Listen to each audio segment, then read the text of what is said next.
नमस्कार, मैं आकांक्षा मिश्रा आपका स्वागत करती हूँ हमारे YouTube चैनल TNB अकेडमी पर। मान लीजिए एक फैक्ट्री या ऑफिस में सब कुछ ठीक चल रहा है और अचानक फायर अलार्म बजने लगता है। लोग घबरा जाते हैं, कुछ इधर उधर भागने लगते हैं, पर कुछ लोग एक चमकदार हरे चिन्ह की तरफ देखते हैं और सीधे एक सुरक्षित रास्ते की ओर बढ़ जाते हैं। ये चिन्ह था ISO 7010 का इमरजेंसी एग्जिट साइन। यही है उस मानक की ताकत जो बिना एक शब्द बोले भी आपकी जान बचा सकता है। तो चलिए अब जानते हैं ISO 7010 क्या है। ISO 7010 एक अंतर्राष्ट्रीय मानक है जिसे विशेष रूप से सेफ्टी साइन यानी सुरक्षा चिन्हों के लिए बनाया गया है। इसका मुख्य उद्देश्य है दुनिया भर में एक समान और आसानी से समझ आने वाली सेफ्टी साइन भाषा को अपनाना। ये मानक ऐसे संकेत प्रदान करता है जो किसी भी व्यक्ति को, चाहे वो किसी भी भाषा या देश से हो, खतरे की स्थिति में सही दिशा में गाइड कर सके। अब जानते हैं कि आग लगने पर सबसे आम समस्याएं क्या होती हैं। आग लगने की स्थिति में सबसे बड़ी समस्या होती है घबराहट और दिशाहीनता। लोग लिफ्ट की ओर भागते हैं या गलती से स्टोरेज रूम में घुस जाते हैं। धुआं आंखों को ढक लेता है और वातावरण में अफरा तफरी मच जाती है। ऐसे समय में अगर कोई स्पष्ट समझने योग्य संकेत हो तो लोग तुरंत सुरक्षित जगह की ओर जा सकते हैं। ISO 7010 ऐसे ही संकेत देता है। अब ये जानते हैं कि ISO 7010 कैसे मदद करता है। ISO 7010 मानक के तहत उपयोग किए गए संकेत बिल्कुल स्पष्ट और इंटरनेशनल लेवल पर मान्यता प्राप्त होते हैं। अब इसे उदाहरण के साथ समझते हैं। हरे रंग के संकेत सुरक्षित निकास या प्राथमिक चिकित्सा के स्थान को दिखाते हैं।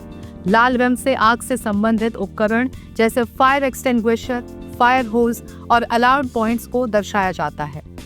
ये चिन्ह भाषा की बाधा को तोड़ते हैं और सभी के लिए आसानी से समझने योग्य होते हैं। आग की स्थिति में जरूरी ISO 7010 संकेत।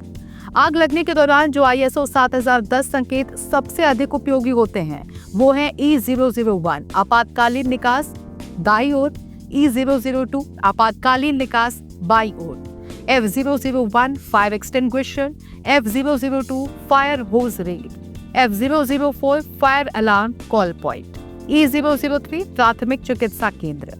इन संकेतों को स्पष्ट, चमकदार और उचित ऊंचाई पर लगाना जरूरी होता है ताकि किसी भी इमरजेंसी में कर्मचारी तुरंत पहचान कर प्रतिक्रिया दे सके।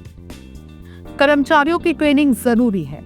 सिर्फ संकेत लगाना ही काफी नहीं है। कर्मचारियों को ये सिखाना जरूरी है कि कौन सा चिन्ह क्या दर्शाता है और आपातकालीन स्थिति में क्या कार्रवाई करनी है। फायर ड्रिल और संकेत पहचानने की ट्रेनिंग नियमित रूप से होनी चाहिए ताकि रियल इमरजेंसी में सब लोग तैयार रहें। अब हम आपको बताने जा रहे हैं संकेत लगाने की सही प्रक्रिया। ISO 7010 के अनुसार संकेत लगाने के लिए सबसे पहले फायर रिस्क असेसमेंट करना चाहिए। उसके बाद ये तय किया जाना चाहिए कि किन स्थानों पर कौन से संकेत लगाने होंगे। संकेत हमेशा मानक साइज और उचित ऊंचाई पर लगाए जाए जो आसानी से दूर से भी दिखाई दे।